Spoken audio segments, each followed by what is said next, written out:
정미숙은 창문 너머로 비가 내리는 거리를 바라보며 냉장고 문에 붙은 메모를 한참 동안 들여다보고 있었다. 딸이 오늘 저녁 7시까지 병원 근무를 한다는 내용이었는데 이상하게도 딸의 이름이 떠오르지 않았다.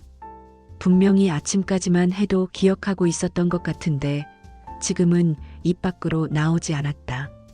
그녀는 손가락으로 메모지를 짚으며 천천히 읽었다. 지연. 그래, 지연이지. 어떻게 내가 내 딸 이름을 잊을 수가 있지. 미숙은 스스로를 나무라며 쓴웃음을 지었지만 그 웃음 뒤에는 불안감이 감돌고 있었다. 엄마, 괜찮아? 요즘 자꾸 깜빡하시는 것 같은데.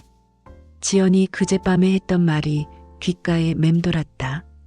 미숙은 괜찮다고 나이 들면 다 그런 거라고 대답했지만 사실은 자신도 조금씩 두려워지고 있었다.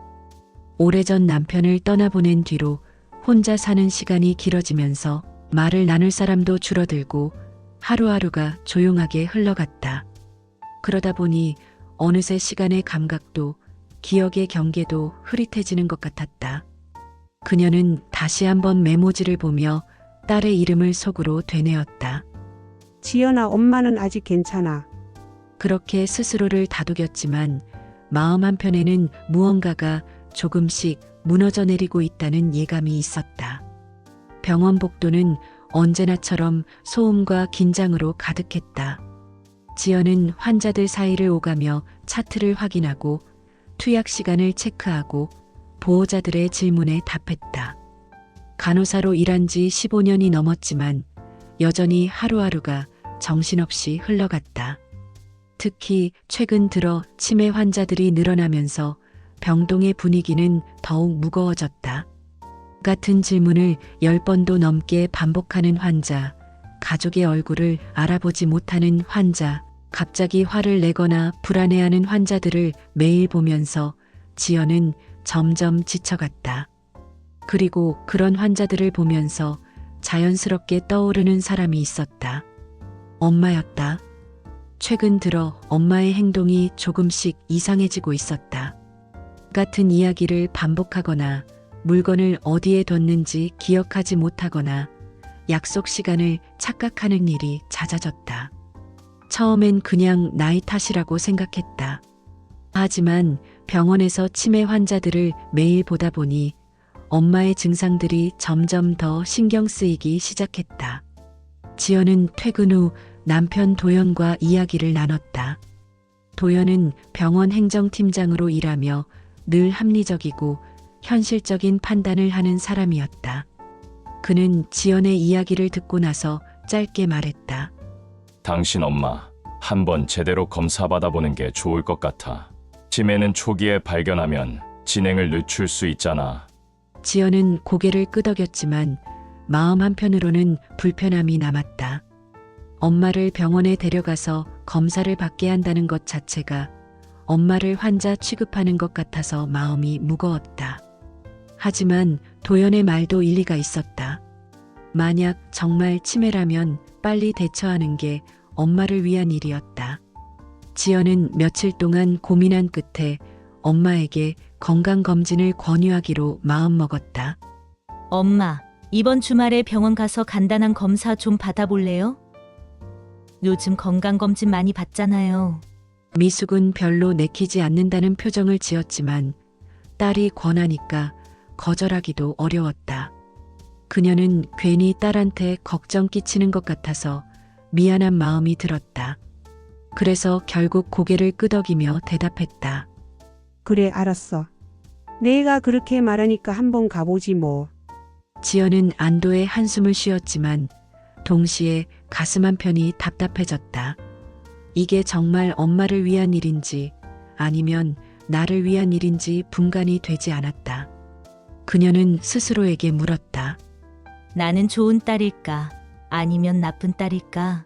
주말이 되자 지연은 엄마를 데리고 병원에 갔다. 검사는 생각보다 간단했다. 간단한 질문들에 답하고 그림을 보고 이름을 맞히고 숫자를 따라 말하는 것들이었다. 미숙은 대부분의 질문에 잘 대답했지만 몇 가지는 헷갈려 했다. 의사는 결과를 보며 신중하게 말했다. 확실한 진단을 내리기는 어렵지만 경도인 지장의 정도로 보입니다. 치매 전 단계라고 할 수 있죠. 정기적으로 관찰하면서 약물 치료를 병행하면 진행을 늦출 수 있습니다. 지연은 그 말을 듣고 가슴이 철렁 내려앉았다. 경도인지 장애, 치매 전 단계. 그 말은 결국 엄마가 점점 더 나빠질 수 있다는 뜻이었다. 집으로 돌아오는 길, 미숙은 창밖을 내다보며 조용히 말했다. 지연아, 나 이제 어떻게 되는 거야? 엄마, 괜찮아요. 약 먹으면서 관리하면 돼요. 걱정 마세요. 지연은 애써 밝은 목소리로 대답했지만 속으로는 자신도 확신이 없었다. 집에 돌아온 후 도연이 지연에게 말했다. 당신, 이제 현실을 봐야 해. 당신은 간호사야? 환자를 돌보는 게 일이지 간병인이 아니잖아. 엄마를 계속 혼자 두면 위험할 수도 있어. 전문 시설에 모시는 게 나을 수도 있어.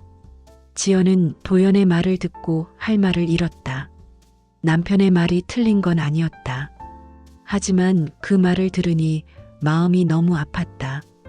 엄마를 요양원에 보낸다는 건 엄마를 버린다는 것처럼 느껴졌다. 지연은 밤새 잠을 이루지 못하며 고민했다. 나는 나쁜 딸이 되는 건 아닐까?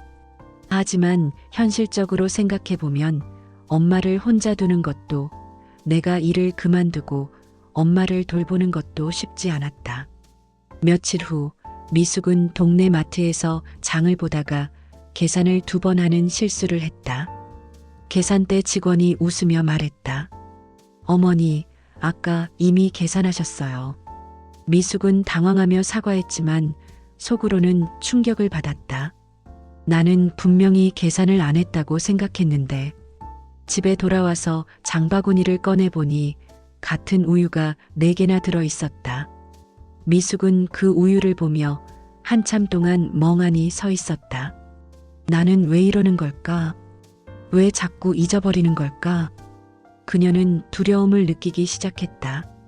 지연은 병원에서 치매 검사 자료들을 가져와 엄마의 증상과 비교해보기 시작했다. 인터넷을 검색하고 동료 간호사들에게 조언을 구했다. 하지만 명확한 답은 나오지 않았다. 치매는 천천히 진행되는 병이고 사람마다 증상도 다르고 속도도 달랐다. 지연은 점점 더 불안해졌다. 그리고 그 불안을 도연이 파고들었다. 당신 엄마 이미 많이 진행된 것 같아. 위험하기 전에 요양원 알아보자. 전문가들이 돌보는 게 엄마한테도 더 나을 거야. 지연은 결국 요양원 상담을 예약했다. 그날 밤 그녀는 엄마 방문 앞에 서서 한참을 망설였다. 엄마한테 말해야 할까? 아니면 그냥 모르게 진행해야 할까? 결국 그녀는 아무 말도 하지 않기로 했다. 엄마가 걱정할까봐. 어느 토요일 아침 지연이 미숙에게 말했다. 엄마, 오늘 병원에서 간단한 건강검진 받으러 가요. 금방 끝날 거예요. 미숙은 별다른 의심 없이 딸을 따라 나섰다. 차를 타고 한참을 달려 도착한 곳은 병원이 아니었다. 깨끗한 정원과 현대식 건물이 보이는 곳이었다. 미숙은 이상하다는 생각이 들었지만 딸을 믿었다. 건물 안으로 들어가자 복지사 한 명이 반갑게 맞아주었다. 어머님 환영합니다. 이쪽으로 오세요. 미숙은 지연을 돌아보며 물었다. 지연아, 여기가 어디야? 엄마, 여기서 며칠 동안 건강검진 받으면서 쉬면 돼요. 걱정 마세요. 지연은 애써 웃으며 말했지만 목소리는 떨리고 있었다. 복지사는 그들을 작은 방으로 안내했다. 방은 깨끗하고 아늑했지만 미숙은 점점 불안해졌다. 지연은 서류를 꺼내 들고 서명을 시작했다. 미숙은 딸의 손을 잡으며 물었다. 지연아, 나 여기에 며칠만 있는 거지? 지연은 고개를 끄덕였지만 눈을 마주치지 못했다. 미숙은 딸의 표정에서 무언가 이상함을 느꼈다. 하지만 딸을 믿고 싶었다. 지연은 서류에 서명을 마치고 엄마에게 짧게 말했다. 엄마, 저 일 때문에 먼저 가볼게요. 내일 다시 올게요. 지연은 서둘러 방을 나갔다. 미숙은 딸의 뒷모습을 보며 손을 흔들었지만 딸은 돌아보지 않았다. 문이 닫히고 미숙은 혼자 남았다. 그녀는 창문 밖을 바라보며 중얼거렸다. 나는 왜 여기 있는 걸까? 요양원에서의 첫 며칠은 혼란스러웠다. 미숙은 식사 시간에 맞춰 식당으로 가고 정해진 시간에 약을 먹고 간단한 프로그램에 참여했다. 하지만 그녀는 계속해서 물었다. 나는 언제 집에 가지? 직원들은 웃으며 대답했다. 어머님, 조금만 더 계시면 돼요. 하지만 며칠이 지나고 일주일이 지나고 한 달이 지나도 지연은 엄마를 데려가지 않았다. 미숙은 점점 불안해졌다. 나는 여기서 무엇을 하고 있는 걸까? 나는 정말 아픈 걸까? 그녀는 밤마다 창문 너머로 집을 생각했다. 그리고 딸을 기다렸다. 요양원 사회복지사 박수경은 미숙을 유심히 관찰하고 있었다. 그녀는 다른 치매 환자들과는 확연히 달랐다. 대화가 또렷했고 기억력도 비교적 좋았고 무엇보다 자신의 상황을 정확히 인식하고 있었다. 수경은 어느 날 미숙과 차를 마시며 물었다. 선생님, 왜 여기 계신 거예요? 미숙은 한참을 뜸 들이다가 조용히 대답했다. 딸이 날 여기 잠깐 맡겼대요. 근데 벌써 한 달째예요. 수경은 그 말을 듣고 이상함을 느꼈다. 그녀는 미숙의 의무 기록을 확인해 보기로 했다. 기록에는 중등도 치매, 보호자 동의하에 입소라는 문구가 적혀 있었다. 하지만 그 서류에는 의사의 서명이 아닌 보호자의 서명만 있었다. 그것도 딸이 아닌 사위의 이름이었다. 최도연. 수경은 서류를 보며 눈살을 찌푸렸다. 이건 뭔가 잘못됐어. 그녀는 지연에게 전화를 걸었다. 안녕하세요. 정미숙 어머님의 보호자이신가요? 어머님 검사 결과 직접 보신 적 있나요? 지연은 전화를 받고 당황했다. 그건 남편이 알아서 했어요. 제가 바빠서 남편한테 부탁했거든요. 수경은 잠시 침묵했다가 말했다. 혹시 시간 되실 때 한번 방문해 주실 수 있을까요? 어머님과 이야기 나눠보시면 좋을 것 같아서요. 지연은 전화를 끊고 나서 불안감이 엄습했다. 나는 엄마를 제대로 보지 않았다. 그냥 남편의 말만 믿었다. 그녀는 그날 밤 도연을 붙잡고 물었다. 엄마 서류, 당신이 서명한 거예요? 의사 검사 결과는 어디 있어요? 도연은 짜증스럽게 대답했다. 내가 안 하면 당신 못했을 거야. 당신은 결국 저 여자를 평생 돌봐야 했을 거야. 나는 당신을 위해 한 거야. 지연은 남편의 말을 듣고 온몸이 얼어붙는 것 같았다. 나는 무슨 짓을 한 거지? 나는 엄마를 어디에 보낸 거지? 그녀는 그날 밤 잠을 이루지 못했다. 다음 날 지연은 요양원을 찾아갔다. 엄마를 보자 가슴이 무너져 내렸다. 엄마는 창가에 앉아 멍하니 밖을 바라보고 있었다. 지연이 다가가자 미숙은 고개를 돌렸다. 지연아, 왔구나. 엄마, 미안해요. 제가 엄마를 제대로 못 봤어요. 미숙은 딸의 손을 잡으며 말했다. 괜찮아. 넌 바쁘잖아. 나도 알아. 하지만 미숙의 눈빛은 슬펐다. 지연은 복지사 수경과 이야기를 나눈 후 엄마의 기록을 다시 확인했다. 그리고 깨달았다. 엄마는 치매가 아니었다. 단지 나이가 들면서 조금씩 기억력이 떨어진 것 뿐이었다. 그것을 우리는 치매로 몰아갔다. 지연은 자신이 한 일의 무게를 비로소 느끼기 시작했다. 그로부터 며칠 후 요양원에서 긴급 연락이 왔다.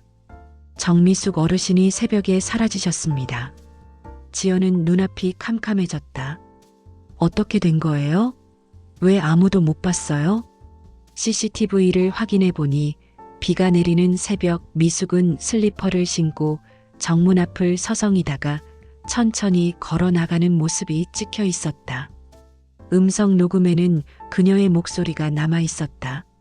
지연아, 나 이제 집에 가도 되지? 지연은 그 목소리를 듣고 주저앉았다. 경찰과 요양원 직원들이 수색에 나섰지만 미숙은 쉽게 발견되지 않았다. 지연은 밤새 거리를 돌아다니며 엄마를 찾았다. 비를 맞으며 울부짖었다. 엄마, 어디 있어요? 제발 나와줘요. 이틀이 지난 후 미숙은 집 근처 버스 정류장에서 발견되었다. 그녀는 벤치에 앉아 있었고 손에는 편지 한 장이 쥐어져 있었다. 지연은 엄마를 껴안으며 울었다. 엄마, 미안해요. 정말 미안해요. 미숙은 딸의 등을 쓰다듬으며 말했다. 괜찮아, 지연아. 나도 알아. 넌 좋은 딸이야. 지연은 엄마가 쥐고 있던 편지를 펼쳤다. 거기에는 엄마의 떨리는 글씨로 이렇게 적혀 있었다. 지연아, 넌 좋은 딸이야. 나를 돌보려 한 마음 다 알아. 하지만 사람은 병보다 마음이 먼저 늙는데 나를 요양원에 보낼 때 내 눈빛이 너무 슬퍼서 나도 잊고 싶었어. 내가 힘들어하는 모습을 보는 게 더 괴로웠어. 그래서 나는 집에 가고 싶었어. 내가 있던 자리로 돌아가고 싶었어. 내가 나를 잊더라도 나는 너를 기억할게. 사랑한다, 우리 딸. 지연은 편지를 읽고 또 읽으며 눈물을 흘렸다. 엄마는 아프지 않았다. 단지 외로웠을 뿐이었다. 그리고 나는 엄마를 더 외롭게 만들었다. 지연은 그날 엄마를 집으로 데려왔다. 그리고 요양원과의 계약을 해지했다. 남편 도영과는 긴 대화를 나눴고 결국 그와 거리를 두기로 결심했다. 엄마가 더 중요했다. 1년이 지난 후 봄이 다시 찾아왔다. 지연은 요양원 자원봉사를 시작했다. 그곳에서 새로 입소한 환자들을 돕고 그들의 이야기를 들어주었다. 어느 날 한 할머니가 불안한 표정으로 지연에게 물었다. 나는 여기서 언제까지 있어야 해요? 지연은 할머니의 손을 잡으며 미소 지었다. 괜찮아요. 여기 사람들 참 따뜻해요. 그리고 가족이 곧 오실 거예요. 그 순간 문틈으로 봄바람이 들어왔다. 지연의 눈에는 엄마의 미소가 겹쳐졌다. 엄마는 지금 집에서 정원을 가꾸고 있을 것이다. 지연은 오늘도 퇴근 후 엄마를 만나러 갈 것이다. 그리고 함께 저녁을 먹으며 이야기를 나눌 것이다. 더 이상 엄마를 혼자 두지 않을 것이다. 더 이상 엄마를 잊지 않을 것이다. 이 설렘을 놓치고 싶지 않다면 구독과 좋아요 잊지 마세요.